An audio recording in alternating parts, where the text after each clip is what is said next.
Catatan untuk Partai PKB dan Pilgub DKI Jakarta. Jumhur Hidayat dan Class Suicide.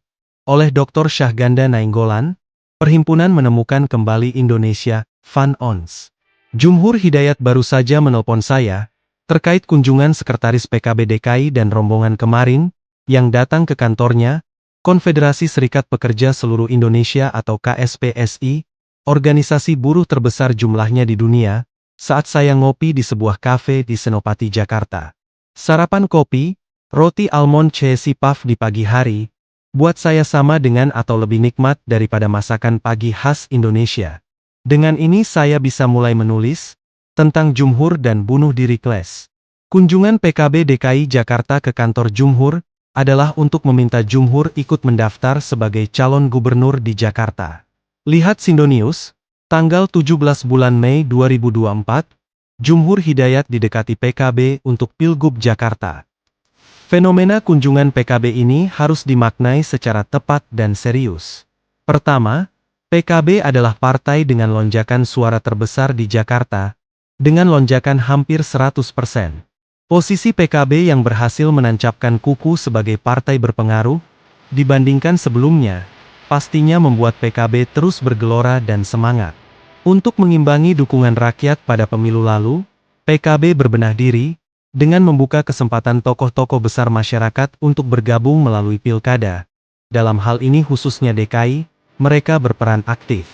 Jumhur sendiri, sebagai tokoh, sebagai salah satu sasaran pendekatan PKB, pastinya mempunyai kapasitas besar untuk kelas Jakarta. Bahkan, saya sendiri mendengar langsung pernyataan Cawapres Muhaimin Iskandar, di masa kampanye, mengatakan bahwa Jumhur akan menjadi Menteri Tenaga Kerja mereka, seandainya pasangan 01 yang menang. Class Suicide Amilcar Cabral, tokoh perjuangan revolusi bangsa Afrika, dalam Amilcar Cabral's Theory of Class Suicide and Revolutionary Socialism, meyakini bahwa perjuangan masyarakat tertindas di negara-negara berkembang, hanya bisa terjadi jika petite bourgeoisie, atau kaum borjuis kecil memimpin perjuangan kaum tertindas tersebut. Sebab, dalam ketiadaan working class di negara miskin, perjuangan kelas yang dimaksudkan Marx dalam teorinya tidak dapat terjadi tanpa kehadiran borjuis yang berpihak. Class suicide atau bunuh diri kelas ini maksudnya adalah kaum bangsawan keluar dari zona nyamannya lalu memihak rakyat, yang sesungguhnya secara struktur seharusnya ditindas mereka. Menurut teori Cabral, kesadaran manusia terbelah berdasarkan pemilikan tanah dan kapital sebagai kekuatan produksi. Orang-orang kaya sebagai pemilik kapital, hanya nyaman dengan membentuk kelasnya sendiri, dan berusaha mempertahankannya. Jumhur Hidayat adalah satu dari segelintir elit bangsawan yang melakukan bunuh diri kelas, sejauh yang saya kenal. Berasal dari keturunan Raja Sunda, Raja Galuh, Jumhur telah mengambil resiko masuk penjara berkali-kali dalam hidupnya, ketika membela rakyat kecil. Pada tahun-tahun dia sebagai mahasiswa, akibat Jumhur di penjara melawan Soeharto, bapaknya yang harusnya promosi menjadi Direktur Bapindo, salah satu bank terbesar saat itu, tersingkir. Ikut juga tersingkir pamannya, yang saat itu merupakan Wadan Intel Kodam Siliwangi. Saat ini, Jumhur Hidayat juga mengambil resiko, menjadi pemimpin kaum buruh, ketika keluarganya, khususnya istrinya, anak mantan Menteri Perhubungan RI, yang hidup dan menghabiskan masa kecilnya di Perancis. Keberpihakan Jumhur pada buruh, membuatnya hidup dari waktu ke waktu pada kekerasan demo di jalanan, dan membangun konsep-konsep kesejahteraan buruh. Dalam teori Cabral, tentu saja banyak kaum borjuis yang pura-pura bergabung dengan organisasi rakyat, namun seringkali hanya sekedar menunggangi organisasi itu, untuk kepentingan dirinya sendiri. Sebaliknya, Jumhur ketika memperjuangkan gerakan anti-undang-undang penjajahan buruh, Undang-Undang Omnibus Law Ciptaker, mengambil resiko masuk penjara. Selain itu, Jumhur selalu menghabiskan waktunya mengunjungi acara-acara keluarga buruh. Seperti ketika saya menulis ini di kafe yang dingin, Jumhur sedang mengunjungi pesta kawinan anak buruh di Banten. Jumhur Hidayat dan Jakarta. Kunjungan PKB Jakarta untuk meminta Jumhur ikut kandidasi melalui PKB tentunya harus dilihat sebagai peluang. PKB yang berkembang menjadi partai ideologis di bawah kepemimpinan Muhaimin, tentunya berkepentingan menjaga isu perubahan, yakni membagi kemakmuran Indonesia, khususnya Jakarta, kepada rakyat miskin.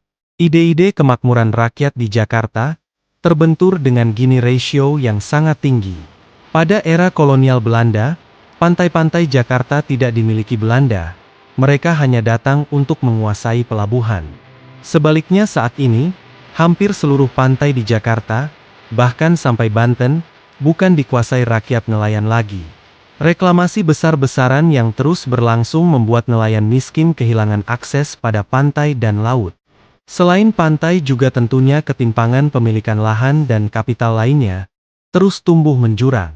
Kaum oligarki tidak memikirkan lagi sebuah konsep bangsa, sebagaimana Bung Karno, Bung Hatta dan kawan-kawan mendirikan negara untuk milik bersama. Prabowo, presiden yang baru terpilih, dalam Qatar Economic Forum, kemarin, berjanji membagi kemakmuran kepada rakyat miskin. Persoalannya, siapa teman atau sekutu Prabowo saat ini? Jika Prabowo meyakini dirinya bukan bagian oligarki atau dia meyakini dirinya sebagaimana teori Cabral, class suicide, tentu peluang membagi kemakmuran pada orang miskin di Jakarta, harus dengan persekutuan dengan pemimpin Jakarta yang ideologis. Jika kesenjangan di Jakarta harus dikurangi, plus membangun Jakarta sebagai kota internasional, tentu Jumhur mempunyai kapasitas dan visi besar untuk hal itu. Profesor Jeffrey Winters dalam teorinya untuk mengendalikan oligarki, diperlukan sosok karismatik dan punya basis massa besar. Posisi Jumhur sebagai sosok ideologis, pasti bisa berperan besar. Jumhur sendiri sebagai tokoh Sunda dan pewaris spirit Sunda Banten, tentu saja meyakini keniscayaan sejarah Batavia sebagai bagian kerajaan Sunda di masa lalu. Revitalisasi Jakarta, jika berubah tidak lagi sebagai ibu kota, perlu dikaitkan dengan kedudukan historisnya. Pekerjaan besar di Jakarta tentu tidak bisa dikerjakan pemimpin manja, pemimpin pragmatis, koruptif, apalagi antek oligarki hitam, dan lain-lain. Sudah saatnya Jakarta harus dibenahi oleh pemimpin ideologis. Dan saatnya PKB mengambil peran besar dalam sejarah itu. Tulisan ini saya buat untuk mengapresiasi kunjungan pimpinan PKB DKI ke kantor Muhammad Jumhur Hidayat, untuk menjajaki kemungkinan Jumhur bisa ikut Pilgub DKI. Saya harus menjelaskan pentingnya arti ideologis kunjungan itu, di tengah gerombolan bandir bandit menjarah kekayaan alam kita. Bangsa ini harus direbut orang-orang waras dan ideologis, menyingkirkan politik dinasti rakus. Saatnya kita mempertimbangkan, Jumhur sebagai kandidat gubernur Jakarta yang ideologis, yang ditunggu rakyat miskin, Satria Piningit.